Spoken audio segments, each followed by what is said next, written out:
جب بھی آپ کے اوپر پریشانی آتی ہے، آپ کے اوپر کوئی مصیبت آتی ہے، تو آپ اللہ کا ذکر کریں، آپ اللہ کو یاد کریں۔ اس سے یہ کہ یہ شیطان ملعون لعین، یہ خبیث کمزور ہوتا چلا جاتا ہے۔ وہ ابو داؤد کی روایت ہے، ابو ملیح کہتے ہیں رحمۃ اللہ علیہ، مجھے ایک شخص نے بتایا کہ میں رسول اللہ صلی اللہ علیہ وسلم کے ساتھ سواری پر پیچھے بیٹھا ہوا تھا کہ اتنے میں رسول اللہ صلی اللہ علیہ وسلم کی سواری مبارک کو ٹھوکر سی لگی، تو میں نے کہا شیطان ہلاک ہو جائے۔ تو اتنے میں رسول اللہ صلی اللہ علیہ وسلم نے مجھے فرمایا کہ ایسا نہ کہو، تمہارے یہ کہنے سے یہ شیطان پھولتا ہے اور اتنا پھول کر بڑا ہوتا ہے کہ ایک مکان کے مانند بڑا ہو جاتا ہے، لیکن تم بسم اللہ کہو، اللہ کا ذکر کرو اللہ کے نام کے ساتھ،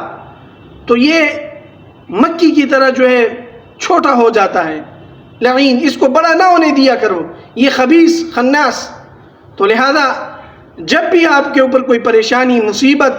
یا کوئی تکلیف آپ پہنچتی ہے تو آپ اللہ کی طرف رجوع کریں، انشاءاللہ العزیز آپ کے تمام وہ جو پریشانی ہے وہ ختم ہو جائے گی۔ اور اللہ کی طرف لوگوں کو بلاؤ، اللہ کی طرف آئے۔ جب آپ اللہ کی طرف آئیں گے تو آپ کی تمام پریشانیاں حل ہوتی ہوئی نظر آپ اپنے آنکھوں سے دیکھیں گے، کیونکہ آپ نے صبح بھی اللہ کو یاد کیا، شام کو بھی اللہ کو یاد کیا، دن میں 5 وقت آپ اللہ کے لیے جو ہے وہ مسجد میں آتے ہیں اور آپ نمازیں پڑھتے ہیں، آپ لوگوں کو بھی تلقین کرتے ہیں، آپ خود بھی آتے ہیں نماز کے لیے، اوروں کو بھی کہتے ہیں، اپنے بال بچوں کو بھی نماز کے اوپر آپ نے لگایا ہوا ہے۔ تو اللہ رب العالمین اس شیطان لعین سے آپ کو محفوظ فرمائیں گے، اور اللہ کی پناہ میں آیا کرو۔